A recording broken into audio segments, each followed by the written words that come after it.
We're just okay, and we play some Movies. games. We're just okay. Movie games. watchers. Welcome, everyone, to another episode of Just Okay Movies. I'm your host, BIGGIESIZE, and I'm joined by... Hey, guys, it's me, Gweedo. Oh, Gweedo, man. How you doing this week? Oh, I'm doing pretty well. Had a little guy time with some people from the Discord. Went golfing. It was great. Very nice. Now, I'm assuming you kicked their asses. So who came in second? Ooh, who came in second? Probably Mr. West, I think. Ooh, okay. But there's only half of us were keeping score. Oh, oh, I see. Oh boy. Didn't even have to bother keeping score. Oh no. Okay, who had the worst shot? We all had some pretty bad shots. We were playing money holes though, so like closest to the pin if you get it on the green and won. And I think Nasty won 2 of those, and I won 2 of those. And then no, Nasty won the longest putt. Someone else won something, I don't know. Wow. But needless to say, everyone still owes me money. Oh man, we're going to keep track of this story. I'm going to hear how long it takes for them to pay up. Very nice, dude. I think it'll be a while. How about you? You do anything? Not really. Just went and saw movies and hung out with Megan and watched movies. No, still not a whole lot to do, around here. Everything's still pretty shut down. And just felt like being lazy for a long weekend. So it was really nice. Yeah. I got to say, we both did venture out and went to a movie at a movie theater. Oh man, was it a little eerie for you? It was very eerie. It's been what, 6 months, 7 months probably since I've seen a movie in theaters, which is a long time for me. I don't know about you. No, it definitely was. Me, I kind of, if it's a big tentpole film, I don't mind going out and watching it. But I think the last film I saw in theaters may have been Star Wars. I can't think of another one before that point. Same, really. Yeah, I can't think of the last one. There was no one going to the movies. Like, it's still scaring people off, which is good because then you're not sitting in a packed theater with a bunch of people in masks and stuff. Still fairly safe. Right. No, I totally agree. I think it was sounds like the same setup in your theater as it was in mine. Like, you pick your seat and then they block off 2 seats next to you. So even if it was packed, I mean, good God, you wouldn't have near the amount of people in that theater. You still have a lot of space. But as you said, my theater, it was a smaller one. Maybe 80 seats or so. I mean, not very many, but there was only like 4 of us. So yeah, just so much room. I went to one of those giant ultra screen, IMAX things, and, giant theater, 200 seats maybe. And there was 8 of us. Oh no. Yikes. But yeah, that's not sustainable. No, it's not. It's a little worrying, but I don't know. I think if anything, it bolstered my willingness to go and see more movies in theaters if it stays like this, I guess. Totally agree. It's a great experience because we both are the same way. Like, it gets so annoying because you hear people eating, coughing. You obviously almost always have a little kid either talking really loud, excited. I get it. That's fine. And that kind of builds that, suspense, everyone's excited to watch the movie, but ultimately it can get just so damn annoying. But like, if I keep paying the $10 or $11 and I go in there, there's only like 4 other people, like, I don't mind. I mean, great sound, great visual quality. It's exciting just to get out of the house for a little bit. So I'm definitely down. I'm looking at other films I wasn't even interested in seeing and wanting to go watch them if it stays like that. Yeah, I feel the same. I went alone. I felt I should, feel it out first before I invited anyone. But I think now I might start trying to talk a person or two into going with me to a movie. Sure. No, I don't blame you. I'm trying to talk Megan back into wanting to go. She's still a little nervous. I don't blame her. Honestly, I was super nervous too. It's kind of strange that it took New Mutants for me to really want to go and watch a film because I wasn't expecting that, but I needed to get out. And Sure. I feel the same way. You know, go in, the place smells like bleach, which at this day and age, it's like a comforting smell. And they did a good job of making sure you didn't have to touch any handles or anything like that. They did temperature checks at the temperature house I check. went to. Yeah, Wow. they checked. Yeah, they really went above and beyond than I expected. La-di-da, temperature check. It's a little fancy around here in the Dallas suburbs. I had a lady waiting at the door. She like, as I walked up, she opened the door. It was like, you know, hey, you got your ticket? You need to get a ticket. And the people right in front of me that walked in, she gave them a whole spiel, like a good minute long, just of all the things that they're doing and how to do stuff. And, you know, they didn't have a ticket. And then I'm standing, 10 feet behind them, and I'm pulling up my ticket on my phone, and they go through, and she's like, oh, I see you already got everything. It just lets me in. And I like no contact with a ticket taker. I don't scan anything. I just walk in and walk to my seat. Wow. Very nice. Yeah. No, it's a new age in movie going. I recommend do it now until another 6 months where it's probably back to where it was. Yeah, give it a shot just to experience the weirdness of it. Well, I have got to start out by thanking everyone who sent us messages, tweets, emails, just thanking us for releasing an episode. I think through this time, there may be a bit of what would you call it? Media drought. Maybe not a whole lot of stuff getting pumped out.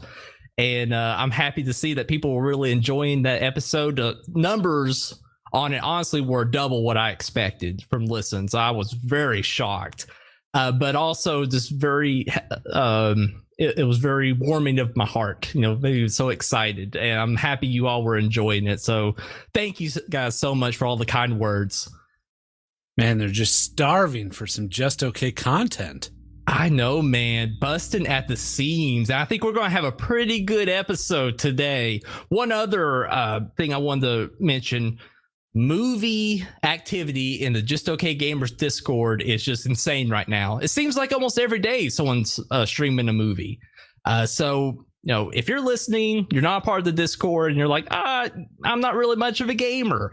Get in there, man. We got movies. There's people. I think there's like a secret book club going on. There's all kinds of stuff going on the Discord. Get in. It's a blast. See discord.gg/justokgamers. That's it. Get on there. And if you're, awesome. If you're nervous, you don't know where to start, just at me, BiggieSize89. I'll get you set up. We'll walk you through. But right now we've got 2 movie series going on right now that I wanted to make everyone aware of. Good old Bomb Hab, big fan of the show, big personality on Discord. He's been going through Star Wars. And I think on, Saturday at 10 p.m. Central is when they air. And I think they're doing episode 3. So he's already gotten past the 2 shitty ones. So you're getting to the good stuff. So get on there if you want to hang out with some people and watch some Star Wars. Also, Belle is doing I don't know if I pronounced this right, Studio Ghibli films. Those really, is that about right? Ballpark? Sure. The super popular Japanese animated films. They're beautiful. I don't know anything about them, but they're gorgeous. She's going through all of them on Thursdays at 8 p.m. Central. So that would be 7. I'm sorry, I'm wrong. 8 p.m. Eastern, 7 Central. Get on there and watch those. They're beautiful. Mm-hmm. And in about 3 weeks, I'm going to be starting my 31 Days of Horror. That's where I watch a horror movie every day in the month of October. I did it last year, and I can't believe I'm going to do it again. I'm not either, because we got to about day 12 and I saw you messaging like, I don't know if I could do this anymore. Like a mental breakdown. Yeah, it's a lot of watching dark stuff, but I like it. And I got some good ones lined up. Nice. Speaking of which, I was going to ask you, have you seen that Nicolas Cage film, Color Out of Space? I have. It's I liked it. It's intense. Oh, cool. Have you seen it? I have not. I got it. The DVD came in from Netflix. And I was going to sit and watch it. Oh, you got a DVD of it? Yeah, I just been doing that. It's nice just to get it and throw it in the player. Oh my God. What year is it? 2003? I was shocked they were still doing it. It's like, oh, great. It's not that expensive. I just throw it in and then throw it in the mail. But I'll have to check that out. It's not streaming anywhere? You couldn't just stream it? It might be. I'm not sure. It showed up on the little list of films you might be interested in, so I just put it in the queue. It's intense and it's got some cool creature gore to it. Very vibrant movie, as you can probably surmise from the title, Color Out of Space. And yeah, I'm excited to talk with you about that one. Oh, definitely. I saw Nicolas Cage, I saw Lovecraft. I'm like, ooh, what an interesting combination. Mm-hmm. So I'm definitely excited to check that out. How would you rate it compared to Mandy? Oh, I liked it more than Mandy. Mandy's a pretty movie, but I didn't think it was a very good movie. Color Out of Space is serviceable, at least. You know, it's you can understand what's going on, and you know, it doesn't have these 10-minute long weird dreamlike shots. You know, it's just it's a movie with a narrative, and all the narrative's kind of weird because it is Lovecrafty and deals with like cosmic horror rather than, you know, a guy with a knife. But yeah, it's just a lot more digestible than Mandy. Cool. That sounds perfect then. I'm excited to watch that. Well, Guido, I guess we might as well get to the feature presentation of this pod. We got two very interesting films to talk about, quite different, yet maybe kind of similar in some ways.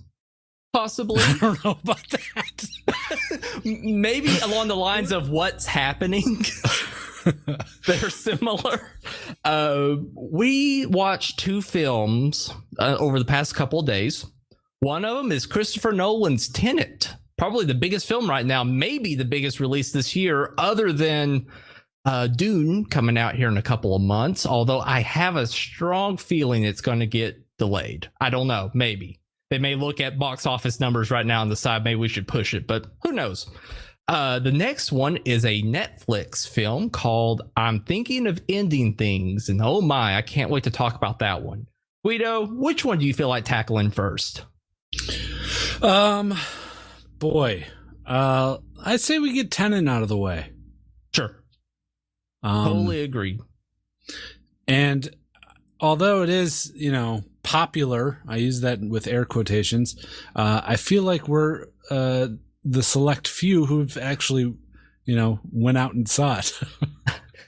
You're totally right. So what I want to do for the listener, because I'm sure a lot of people want to see this but haven't. First, I want to go on here. I'm sure Guido want to do the same thing and say, go watch it right now. It's probably safe. Just wear the gloves, wear the mask, follow the rules, and go watch it. But just be careful. And what I'll also do is I'll put time codes in the description. So if you're listening and you're wanting to be kind of skip around spoilers and maybe get to the other film, since you have seen it, I'll put time codes in the bottom. Just follow those so you can get around it without spoiling anything, and come back and listen again when you've watched it. Yeah, let's go hard with not spoiling right away. You know, we'll really try to make that separation. Okay. Sounds good. Well, you know, I'm going to do my best not to spoil. Hopefully, tell me if I start getting into that territory. I haven't seen a lot of the trailers, but obviously when you're watching the trailers, you see that it's there's some time manipulation going on. And I think that's probably the biggest area of contention a lot of people have is, did the film go too far to make it where you could not understand what was happening, thus taking away the enjoyment? was it about right, or did it not even go far enough? And I think most people are probably in that first little camp that it may have been too fast moving, or maybe didn't explain enough to where you're about halfway or 3/4 into the film and you're maybe like 60 to 70% there of understanding what's happening. I felt like that's kind of how I was. The very ending scene, I was like, okay, they had this explanation of this operation they're trying to do. Okay, I should be able to kind of surmise what all's happening. I was still very, very lost. I couldn't figure out what each team was necessarily trying to accomplish. Like, and they had like this one part where like both teams had rocket launchers and they were blowing up a building and like the bottom got blown out, then came back, and then the top got blown out and came back, and then the building was just gone. It's like, yikes. This is like this scene like kind of shows how you feel around the film. Like, wow, that's really cool that happened, but I don't understand how it happened. Yeah. Without going into details, it's very much a Christopher Nolan film. It's like it's like Christopher Nolan wanted to make a Christopher Nolan film. Oh, that's a great explanation. And it does all the things that Christopher Nolan does really well, but it also does all the things that he does bad very poorly. It's convoluted for no reason, in my opinion.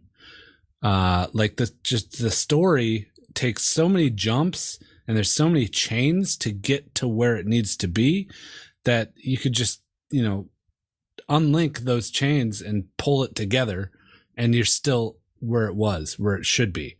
But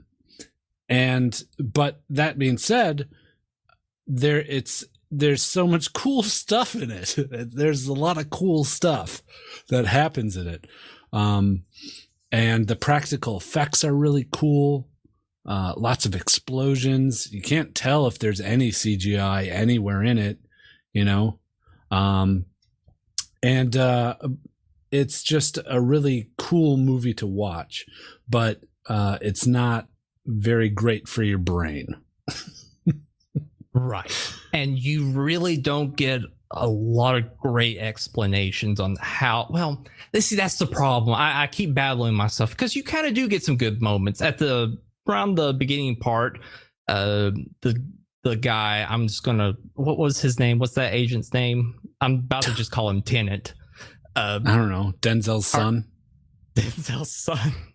Our main protagonist, he meets with a scientist and she goes kind of explaining what's happening. And please help me if I totally screw this up. Basically, in the future, they have a way of taking an object and reversing its movement, like making it kind of go back in time. So like if you dropped something in the future, you're in the past, that bullet comes back to your hand. Is that about right? Yeah. Ish. Yeah. That's the general idea. The mechanics of it are never clear. No. He goes to visit that lady and she tries to explain it, but you're just left sitting there like, what? Yeah. And this is also like on the tail end of them explaining like what his job is and who he is, and like how he is some sort of agent, a government agent. And then after that, they go into explaining like what his mission is. And it's all just a bunch of dialogue and information that's thrown at you. And you're just sitting there like, what, but. And it's, catchphrases and buzzwords all just like shot into your brain. And you're just kind of sat there. I remember sitting there like, what the fuck is going on? And it's not, there's no payoff to that feeling of like, there's no like aha moment, it just keeps going like that until you're at the end of the movie and you're like, okay. Yeah, I get it. I think. Yeah, and I think that's the biggest problem is if I had to choose between the other Nolan film that's very similar, and that would be Inception. They both have very similar concepts of time. It's just in different methods, like Tenet's kind of working between, you got someone going forward in time, another person that is in the present going back in time, and then their actions are coinciding with each other. Then you've got Inception, where you're just going inside someone's subconscious, but time's slowing down as you go in the higher levels. I ultimately find Tenet more interesting because I really have to think. Now, I agree with you that there's times where it gets so frustrating that I lose that enjoyment. There's around close to the middle part of the film, I'm like, I kind of wish they just took all this time stuff away and just made it a straight action spy flick. Because I found that stuff way more interesting than the time aspects. And because, as you said, there's some really good scenes like where they scale that building for that Indian lady. Mm-hmm. And like that whole part is just awesome. Them going up there and coming down, like I want some more of that. I don't really care so much about the bullets like disappearing and reappearing and all that stuff, because I feel like they really should have front loaded a lot more science to make some of the other scenes pay off, because there's 2 or 3 instances where they come across these like cylinder what do you call those things in buildings where you walk into them and it like makes you go around in a circle and exit? What are those things called?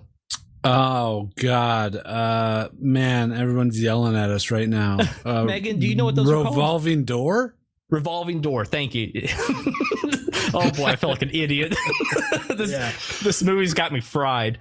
But they basically look like revolving doors. And what happens is you've got 2 on each side of the room, and in each one of these things, there's a window between them. So the people who are going forward in time can basically look over on the other side and see them coming out of it. So then they're like, oh, I guess my actions mean I should go through it. So they go through it, but then they come out and they're in what they call like the opposite world or reverse world. And yeah, there's a name for it, but I can't remember what it was. Right. So they're going forward, but everything's going backwards in time. And there's points in the movie where they see themselves in that loop. And you see actions that at first it makes sense, like a bullet hole, and then it goes away. But you see when that bullet happened, because it happened in reverse world. It's times like that, and because they became so important to the plot later in the film, that they should have front loaded the explanation a bit more. Like maybe had like a training simulator scene where they're like, okay, this is how we move between the worlds. And then they had like a neat little scene where it kind of explained it a bit more. So you're like, okay, I kind of get the concept of this. But no, every time it happens, it's fast, the dialogue's quick, and you need to pay attention or else you're going to miss a lot of stuff. I think that was the big problem. They needed a training moment for them to get used to moving back and forth. And you kind of think that, okay, maybe they just don't have this technology. But then you find out later there's like a team of temporal commandos that do something called a temporal pincer movement that you hear over and over but have no idea what it means. But it sounds awesome and I want to understand it. So it's just a lot of that stuff. It sounds so cool and looks so cool, but you're not given a moment to digest it. And I think that's my biggest problem with the film. Yeah. Yeah, I have a few other problems with it. Some of the dialogue was just atrocious. Really? What parts got you? Eye-rollingly atrocious. One specifically that stands out is when the lady's shot. Okay, we're into spoiler territory, I guess. The lady's shot and they're in the container going back through time. Okay. And they're explaining what's going to happen when the bad guy does his bad thing. It's going to end the world. And that's what they say. Like, everyone's going to die. And the lady says to them, everyone, including my son. and both of them, Robert Pattinson and little Denzel, they look at her and they're like, yeah, he is. Wow, and it was I must just have like, missed okay. that. And then someone said something about like how it's it's going to be worse than the Cold War brought up to 10, and then they were like cold as ice. Oh, I remember that. Oh, that was cringy. Yeah, there was just a lot of that, but also it was just a lot of dialogue. Yeah. A lot of talking fast at each other, very fast, no time for breaths. Yep. Yeah. And a little bit of an issue with audibility. I guess that might be the word. God, the sound mixing for me was horrible. Yeah. Horrible. Yeah. I wish I had subtitles. Right. I didn't think it was as bad as some people had made it out to be, but it was no doubt an issue, especially if there was a lot of background noise. And I couldn't even imagine if it was a room full of people. Like, I don't know if I could understand what's going on. But there's definitely not a grumbling, but it sounds like they're too far away from the mic. Just a hair too far, but just enough that when there's a lot going on and you're trying to pay attention, that some words kind of escape you. Yeah. And all the explosions were super loud. The music was loud. Dialogue was low. So one of those type of scenarios. It was it was a Christopher Nolan movie. Very cool moments, but you're just sitting there like, oh boy. The ending part with the battle, I don't know what the fuck's going on, man. I don't either. That was so disappointing too. Yeah. Who the fuck are they fighting? It looks like they're shooting guns at no one. There's explosions happening. No one's shooting at them. They're just like, there's explosions and like two teams that are on the same side going one in forward and one in reverse. And like, who's the bad guy?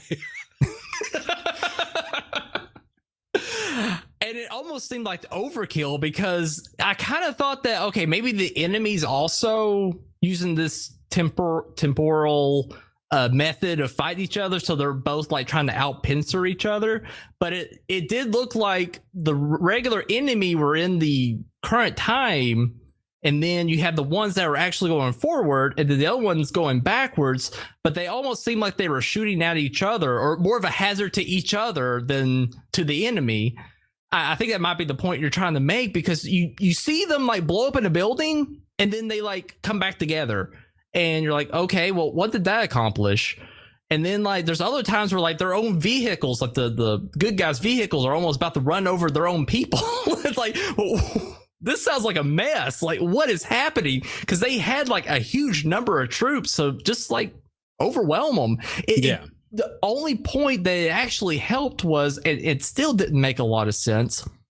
At the very end, where Denzel is facing off with the main henchman of the bad guy, because he's about to drop, oh God, this metal tube thing that has the algorithm to make all this happen. And basically, if it falls down this tube, they can't recover it again. At least that's what I'm thinking is what happened. You have that wrong. Is that wrong? Is that really wrong? Yeah, you're going to drop it like a nuke in there where the thing was, weren't they? I thought that wasn't there some sort of plutonium at play? Is that what it is? Like, I don't. Maybe you're right, because they kept on saying that thing was like, they call it the algorithm. So like all that thing put together would cause them to have like what's the code controlling the time flow, and if they destroy it, then everything goes away. Is what my understanding is. So they were going to blow up that thing. And that's the thing that would kill everybody. Yeah, I think so. Okay. But then that ties to the little like Fitbit watch thing that he had. So is it that metal thing would blow up when he died? And that was the plan? Sure. Yeah, it's see, this is just it's Nolan's fault. Nothing was clear. There's no clear destination. It was like he came in to this pitch meeting and he was like, reverse time. We're going to have a car chase, half the cars will be going in forward time, other half will be going in reverse time. We're going to have a fucking battle between two sects, and they're going to be going forward and backwards. We're going to have a cool fight scene where a dude fights himself, but one of them is going to be going forward and one is going to be going backwards. And they're like, yes, this all sounds great. What about the story though? And he's like, we'll figure it out. Yeah, you're totally right. And it was such a cool idea that could definitely work. They need to tighten up the screenplay and the dialogue. They needed to have more explanations up front with even some visual aids that explain that little rock and bullet coming back. It's just not enough. It's a simple explanation, but my God, when you're talking like 20 actors on the screen, cars and guns and bullets going every which way, the whole bullet shooting against the rock and coming back is just not enough. We need a little more time to get involved in this concept. And I can't say it's a bad movie though. It sounds like it because I think like we've griped more than praised it. But I think I'm griping because I liked it so much. I just wanted it to be better. I wanted to give some notes on how it could be better. But I cannot outright say it was bad. It has problems. I can't say it's great by any means. I think there's definitely better Nolan films objectively. But I can't say it's a bad movie. And I do recommend people watching it. Go into the theater to watch it because it's a very interesting experience. Yeah, I'd agree. But just look out for those weird story hooks. Like there's the whole painting, like you had to go get a painting for this lady or something. It was a drawing that she had forged. Crap, I forgot about that part. Yeah, you forget about it because it has no bearing on the story at all. Like you could get to her helping you without having, I think it was she found she sold a forged painting and her husband knew it was forged. So he was using that as leverage over her to keep her there and her son. But at the same time, he's a fucking villain. He kills people. Like, why wouldn't they just use that as the leverage? You know? I thought that it was like painted by like her lover. Because wasn't there a guy or something in between? And apparently she like felt something for him. And that's why he held on to the painting. Because yeah, but why is that important? It's not. I thought it would be more important, but it went that nowhere. Was the whole reason they broke into that place is to get the painting so that she would work with them and he could build trust with the bad guy. Exactly. It's like they threw darts at an idea dartboard, and wherever they fell, they just ran with it. Right. Or it's someone, it shows that Nolan wrote it, so maybe someone else in the room was like, okay, we need this storyline that's, as you said, it's makes sense. It sounds like a little spy movie, sneaking in, grabbing a painting. And he's like, yeah, that's all great. Backwards. And he's like, oh, God, okay. All right, so now we have to put those machines in there and people pop out and they fight. The whole thing makes no sense until 3/4 of the way through and really was for nothing. It's just, and also, I think one part that bothered me the most was, and correct me if I'm wrong, they were trying to save the girl's life because she got hit by an inverted bullet. And apparently these bullets contain some sort of radiation or whatever. And the only way to heal her is to put her into the reverse world for like a week or two. And then apparently it like kind of heals itself. But then the problem is they've got to then go back through to get back the regular world so they can progress the plot.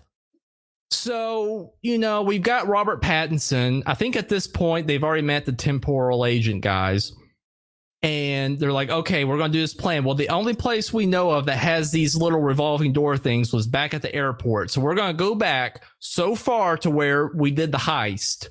We're going to sneak in and go through the revolving doors. Well, that's okay. Makes sense. That's cool. Well, not much later, we find out that this temporal agent army has like thousands of these revolving doors that they use. I'm like, well, my God, why do we go all the way back there? Just go with the agents and go through the doors that way. And yeah, or stay where the shit was. Yeah. You know? But you can't, because everything that happened had already happened, you know? Right. Like, you can't change that. Like, he already fought himself. So they had to go back. It was just, that's the way time works. Apparently. You're totally right. It was a cool scene. Pretty awesome. Super cool. Yeah. I couldn't decide if that plane was an actual plane or just a model. It looked almost like they used an actual plane. Not an actual one, but a one-to-one replica of some sort. It was very convincing, whatever it was. Yeah, very cool. Very cool. But yikes. I don't know if I'm the idiot or the film could have just been better written. Maybe it's a mix of the two, but I'm not sure. I think the film's more to blame. They should have wrote it a little bit better on the front end. Then the last bit would have made more sense or paid off a bit more. Yeah, I agree. It's just our confusion should be a telltale sign for anyone. We just watched I watched it yesterday. I don't know what happened. Has it stuck with you at all? Like, I feel like still the film's kind of stuck with me. Like, I'm still kind of thinking through parts of it. I'm like, ooh, that was actually kind of neat, or maybe that's how it worked. It's like I've still been kind of engaged with it, even like 4 or 5 days out. Not for me. I'm just kind of it happened and that's it. Okay, sounds good. Well, final thoughts. What's your final thoughts on the movie? Final thoughts. Very cool. Lots of neat action. I wouldn't go into it expecting any more than that. Those are some good thoughts. After seeing the first trailer of that movie, I was very ready to call Christopher Nolan a hack.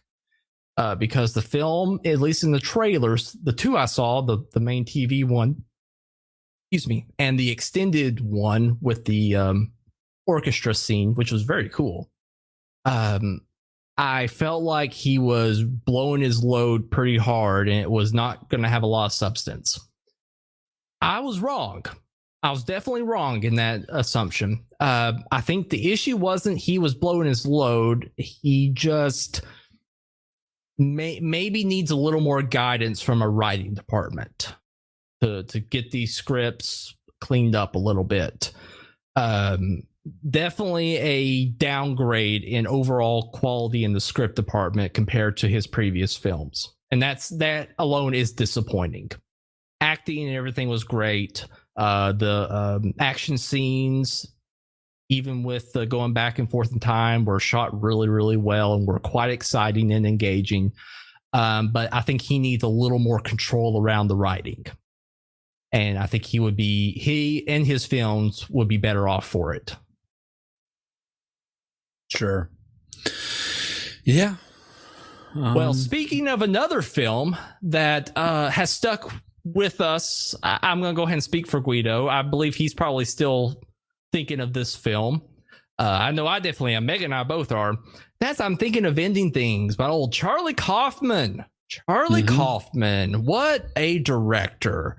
Not the biggest fan of him, but no doubt his films do leave me thinking at the end, or what the hell's going on.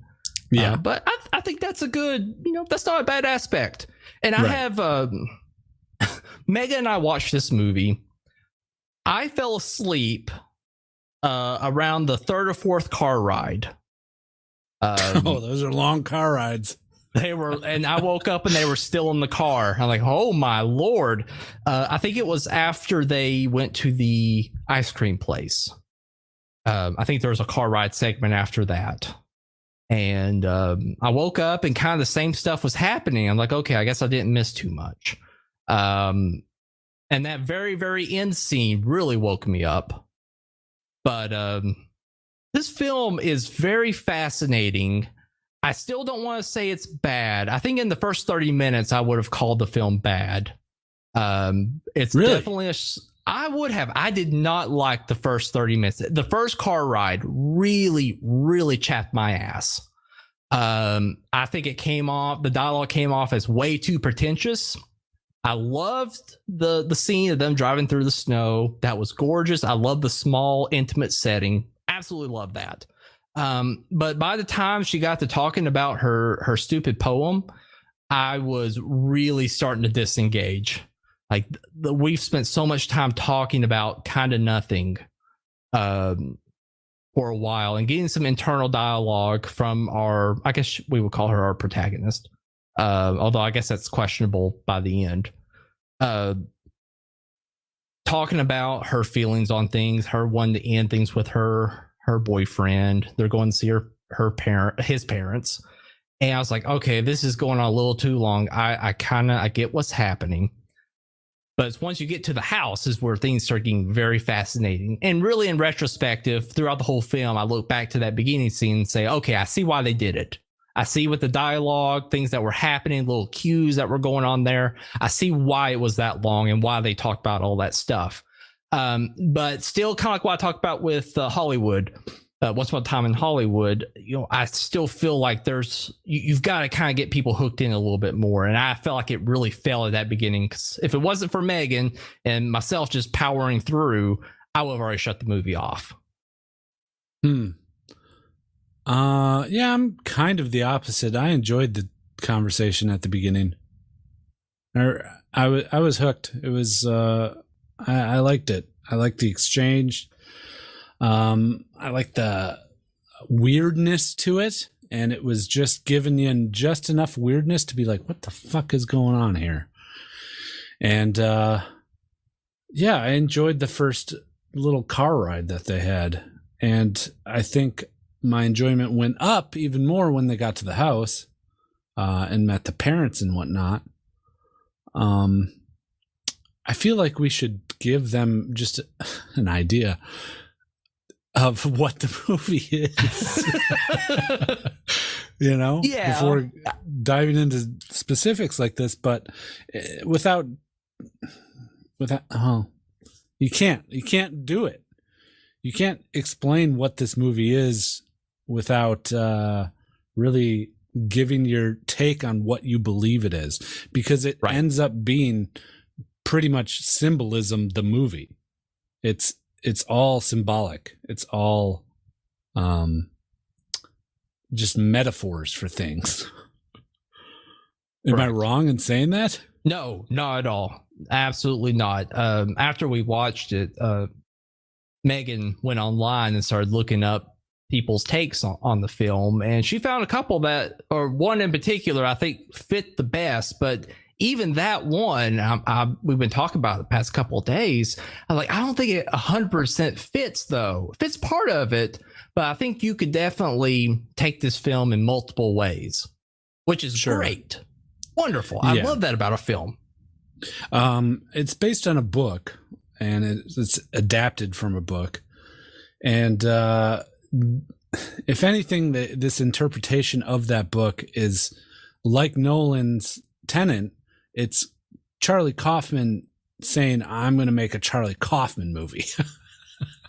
I'm going to make it as weird as fuck, and you're going to walk away and not know what you just watched, and you're going to think about it for a few days. And he succeeded in that regard.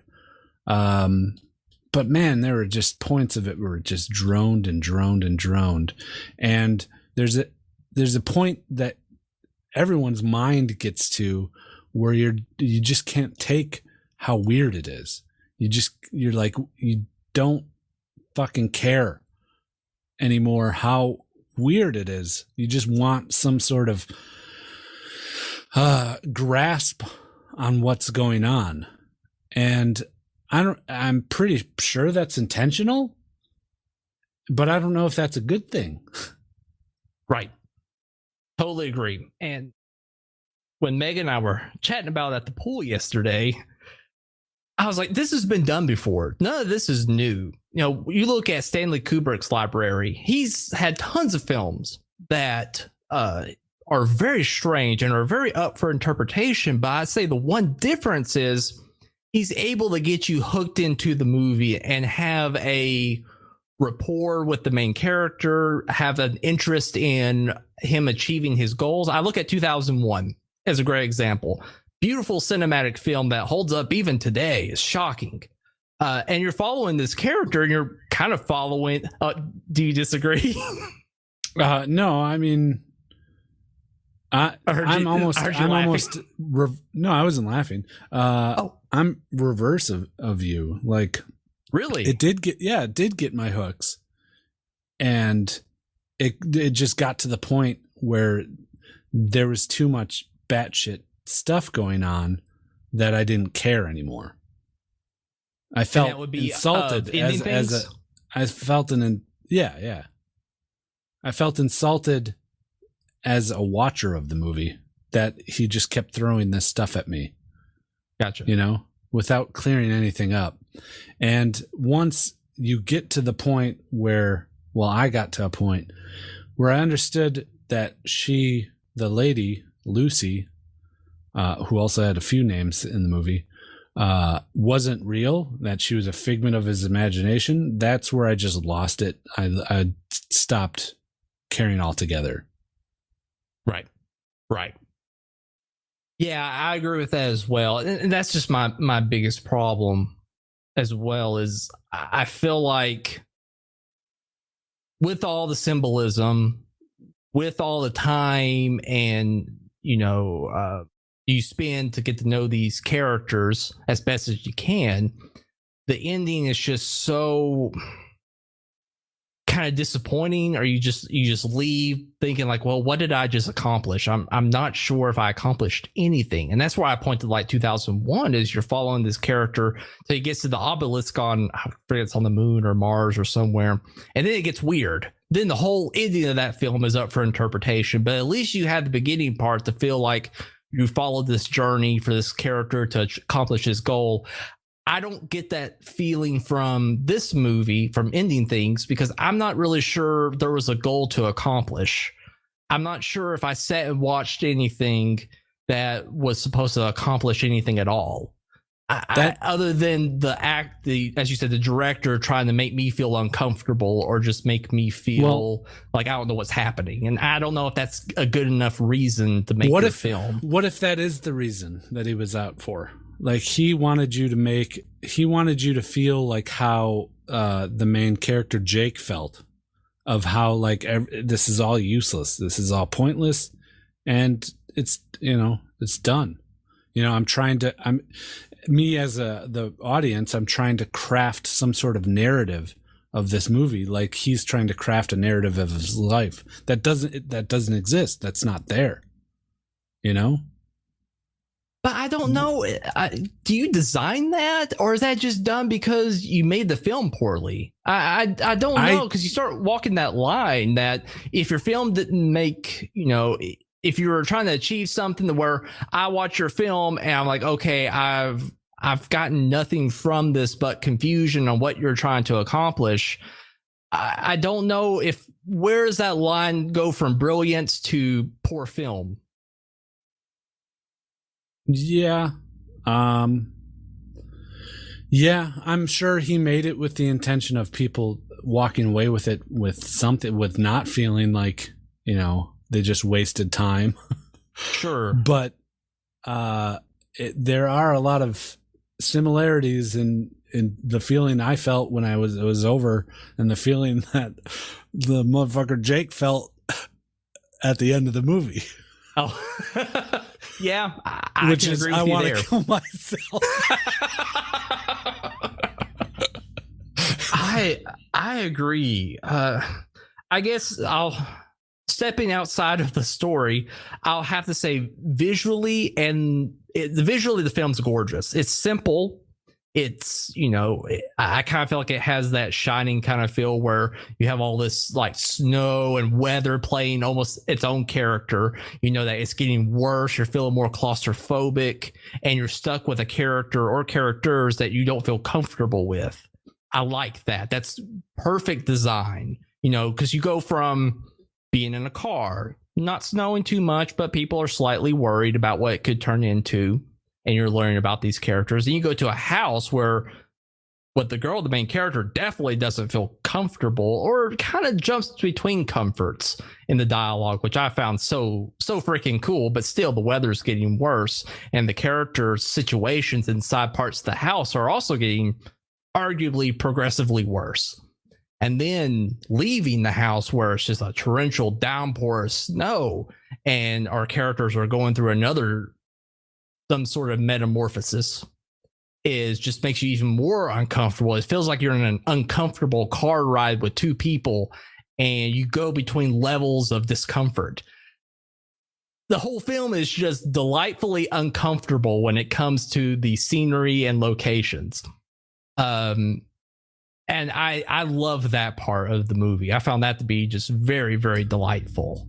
Did you have a moment where you knew that she was fake, that she was a creation of him?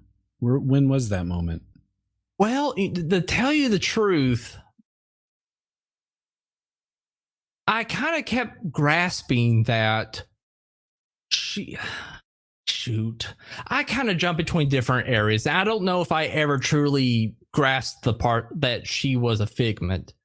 And maybe that was part of around the end part. I kind of stopped caring. So that might be my own fault there. I mean, from the beginning onward, I felt like she was going through dementia. You felt like it was her something. Story.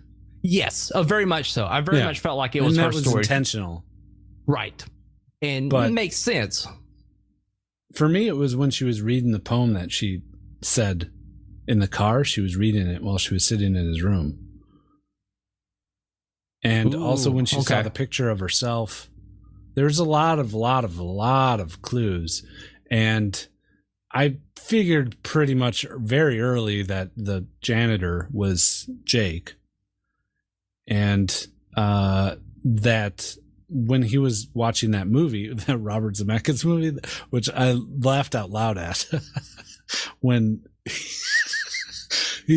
the janitor is in the school classroom taking his break, and he's watching this corny romantic comedy or whatever, and it finishes, and then it goes to the screen, and it's showing the movie, and then it plays the credits of the movie that the janitor is watching. I thought that was funny, and I don't know, just so out of place. But yeah, definitely, there's a moment when she's in the car and her face turns into that actress that he was watching, and I'm like, oh, like he's just creating this, and all the different reasons that that they met, you know, that popped up throughout the movie. I kind of clicked that he's just fabricating this girl, this like failed attempt at talking to many different girls, and this is how he manifested her in his last moments, really. Wow. Yeah, I see what you're saying.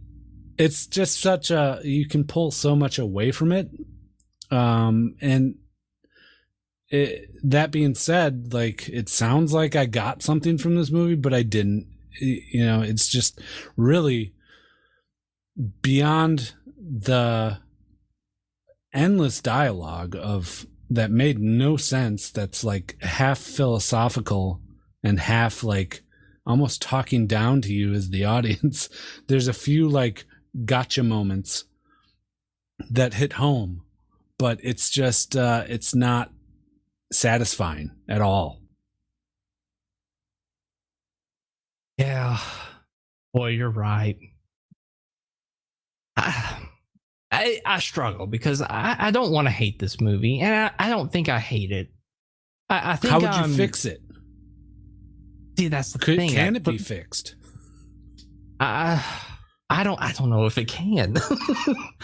I think part of me that struggles is I love the scenery. I like the character, or at least I like the acting. Really enjoy the acting from everyone in the film.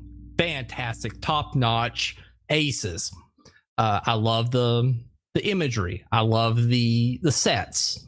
and the locations that they go to. I even really like the very ending with the dance scene, and it's so weird to say there's dancing at the end. There's some singing, and I love all that from an optical standpoint. But then when I just layer all that on top of the story, I hate it. And I think it's just everything that you said, about it's. And I mean, I don't always want a film that makes me feel good or makes me feel like I accomplished something at the end. That's not what I want necessarily from any film.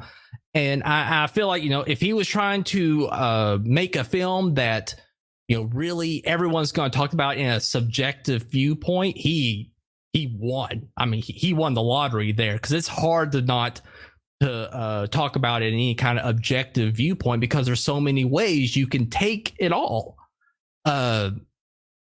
It's just that personal feeling I have when thinking about everything else other than the visuals, the acting. When I get down to the story, I just have a hard time saying I enjoyed the film. And I don't know how to get around that. And I also don't know how to fix that. So in a way, I feel terrible saying I don't like the movie or that it's bad.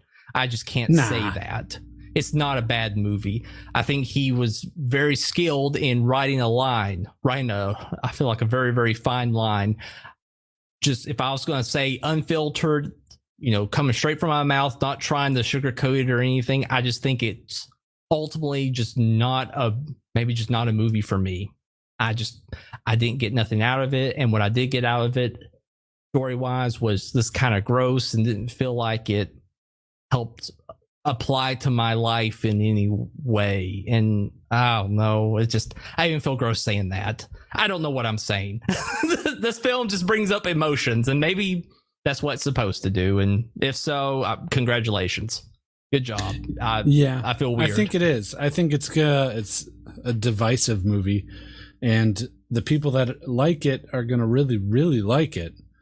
And then everybody else is going to watch it and be like, it's okay to not like movies. Even when a movie presents itself in such a way that it should be liked, it's okay to not like it. And it's okay to not know really why you don't like it. Right. Exactly. Absolutely. I think it's quite okay to not like this film. It makes me, I don't know why, this film makes me think of another movie that came out a long time ago called Inherent Vice. Starred Joaquin Phoenix, based on a book. I felt like it's maybe the dumber version of this movie because it was very strange in the dialogue. It was meant to be kind of heady, I guess, if that's the word you want to use it. But I felt like it failed because it tried to achieve what this film was trying to do just in a stupid way. Because the film was supremely unenjoyable. Only had maybe a couple scenes that kind of worked, and visually it looked nice and had good actors, but just the story was just nonsense, and I'm not sure what you're trying to get out of it. Or this is the other side of trying to accomplish that. I just have a hard time saying it did something because in my opinion, movies made by like Kubrick did similar things, but they were supremely more enjoyable to myself. I got more out of it and still left the filming saying, what was the interpretation at the very end? What was it trying to say? What was it trying to do? And that still sticks with me. Whereas this, I kind of leave it and I'm like, I don't know if I really want to think about this movie anymore. Right. It's very much art. Yes. And that art is subjective. And there could be a whole argument and saying, me saying not all movies are art. Much like you look at this, if this movie was like in a museum and it was painted, it'd be some abstract thing. People would walk by it. Some would get emotional looking at it. Others would just walk by and be like, I don't fucking get it. That guy got paid for this, Right. And, it's very much that. It's what you get out of it, I suppose. And I didn't get much. Right. And as well said, it is definitely a movie version of art. I said that the right way. I think I said that the right way. But, ultimately, I think, and maybe it's my own like judgmental nature on the film or my take on it. I just know this is going to get nominated for Best Picture, and it doesn't hold a candle to Green Book. Like, if I'm going to compare this film to Green Book, there's no way.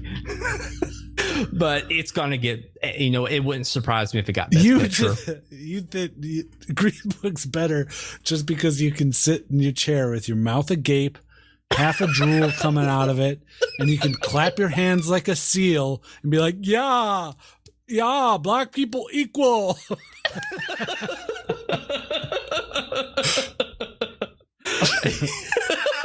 Yeah, I know. It doesn't challenge you at all.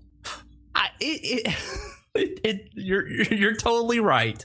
You're absolutely right. But it's just that emotion at the end, how it all comes together. Just that feeling of just a story coming from one end to the other, and how it all finishes out. It's so great. This film does not have that, but I could definitely see it being nominated and probably even winning. And I think it's too weird. I don't think so. I don't know, man. You're not wrong. There's a lot of films we expected to win that year that didn't. And Green Book, the one that probably was the most movie-esque movie of all of them, won, shockingly. You could be totally right, but I will say it probably does, it does deserve to be nominated because of the dialogue it started. It's fun to go on Twitter and see people hash it out. You got people like myself who are just confused, probably to itching towards the militant side of saying this is garbage and maybe we should burn it. And everyone else in between. And that is fun. I mean, that's just great dialogue to have everyone in between talk about this one movie. It's not just, Avengers. Oh, it was awesome, but maybe the CGI could have been better. This is like, to its core, people are arguing over it. Mm-hmm. And man, for that alone, for any director, hats off, man. That's awesome. I do give credit to Netflix to being like, yeah, fuck it, we'll do it. Yeah, I agree. I don't see anyone else touching this movie. But they did, and they got the cash to do it. And it looks like he had a nice budget, and to pull this one off, probably had a lot of freedom from him as well, naturally from what we saw. So hats off to him. Final thoughts, man.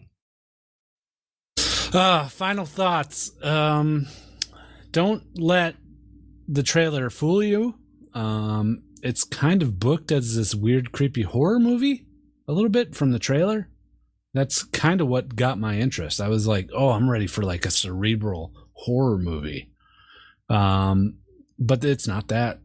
It's not that. Definitely some creepy moments. But yeah, you're going to leave scratching your head unless, it speaks to you. I don't know. I can't recommend it, but I can't say don't watch it. Because it's really, like Biggie says, it's not a bad movie. It's just not for everybody, and it's not for most people.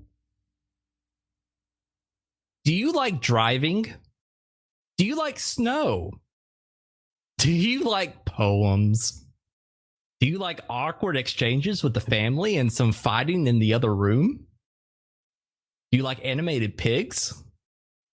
Do you like the musical Oklahoma and Nobel Prizes?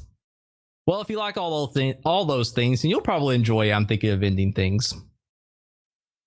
Those are probably the best parts of the movie. And as Gweedo said, you want to go into it very open-minded and be ready. You've got to make a commitment. Okay? Because let me tell you, the first 30 minutes to an hour, or at least to the point they get to the house, you're probably not going to like.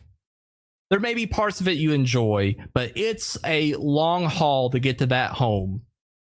Once you get to the home, it's pretty easygoing because you're going to find a lot of very interesting things going on in that house. That's going to keep you hooked to probably close to the end, and then things go off the rails again. So I challenge anyone who's even like, oh, this is some weird stuff Biggie and Gweedo are talking about. I want to check it out. Sit down, mark off 2.5 hours of your life that you're going to sit through the end. Because I think that's the only way you're going to get anything out of this movie is not just flipping it off in the first 20 minutes. You've got to sit to the very, very end and then get into the dialogue. Yeah, die. I saw he noped out pretty hard. But watch it, then get on Twitter, Reddit, wherever, and be a part of the dialogue, because I don't think anyone has a wrong answer with this movie. And I'm almost challenging people. We want more voices heard. Sure. Well, so take that as it is. I don't know if that's good or bad or otherwise. Just watch it. You've got Netflix. You got nothing else to do. Watch it. Well, Biggie, I'm thinking of ending things, and by things I mean this episode. Oh, right. So it's time to wrap it up then. I see. Well, you know what? We want to hear your thoughts about any of the films we talked about or any other movies that you've watched. We love hearing your thoughts in general. Shoot us a tweet at JustOKMovies or send us an email to justokmovies@gmail.com or shoot us a message on Discord. Now, you can reach us so many different ways. We love hearing your thoughts about stuff. Well, Gweedo, it has been a time. My brain hurts. We've had we've had 2 films we've had to think about in different ways, and I'm going to have to go digest it and go eat some dinner. Yeah, buddy, what should we watch for next? We need like a reset, a brain reset. Should we just watch Old Dogs again next week? No, that movie hurt my brain in so many other ways. More so trying to figure out if someone spiked my Diet Coke. But yeah, we do need a lighter film for next week. We'll have to figure it out. Yeah. But Gweedo, as always, man, always enjoy chatting with you. Love your insights. Make me think about things a way different way. Always appreciate it. Well, you guys all take care. That's all you can ask for from other people, right? That's right, especially man. In these unprecedented times, as people like to say. So unprecedented. Although it looks like we're over the hump. I think things are going to get better from here going forward. Knock on wood. Give me some of those precedented times. Yeah, seriously. And I think, the only film I'm really looking forward to is Dune. I don't think there's really any other movie I'm like that's coming out the theaters. I'm like, yay. Yeah, Dune looks watch good. I think I'm going to pop for the audiobook and give it a listen. Yeah, I'm kind of thinking the same thing as well. It looks like they've sunk some money into it. That was one sexy teaser trailer. Oh, baby. Oh, boy. What about, before, speaking of trailers, can we just talk about the absurdity real quick? That is the Unhinged trailer. Did you see that? I don't think I saw it. With Fat Russell Crowe driving a Ram truck? Oh, is that movie? I never saw the trailer, but I've heard good stuff about the movie. Have you? It looks atrocious. Yeah, it's like some of the sites were saying like, "Oh, this is the quarantine movie you need to go see in theaters." No, I'll pass. Anyways, the trailer's ridiculous. Sorry, you finished wrapping up. I cut you off. No, you're fine. Shit, I'm going to have to watch it now. Well, I'll check that out and get with you later. Anyways, guys, thank you so much for listening. We'll talk to you all later. Love you. Bye.